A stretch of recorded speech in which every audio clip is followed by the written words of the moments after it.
Romains 7 décrit en détail le combat souvent douloureux entre la chair et l'esprit. Notre esprit, ayant été régénéré par la puissance de Dieu, aspire à suivre Jésus et à lui obéir. Mais notre chair ne se laisse pas mettre à mort facilement. Romains 6 explique comment vaincre la chair par notre homme intérieur.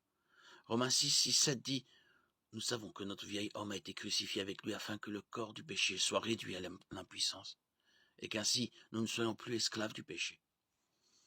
En effet, celui qui est mort est libéré du péché, jusqu'à ce que nous soyons crucifiés avec Christ. » Galates 2:20.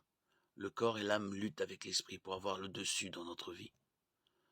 Tant que nous ne laisserons pas l'esprit prendre pleinement les commandes de toute notre vie, de l'homme intérieur comme de l'homme extérieur, nous ne pourrons pas remporter la victoire. Dieu veut que nous soyons toujours dirigés par notre nouvelle nature qui marche selon l'esprit. Mais notre nature déchue veut également garder le dessus, d'où le combat spirituel en nous.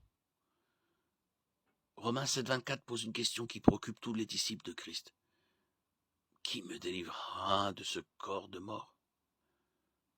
Le verset 25 répond, j'en remercie Dieu, c'est possible par Jésus-Christ, notre Seigneur.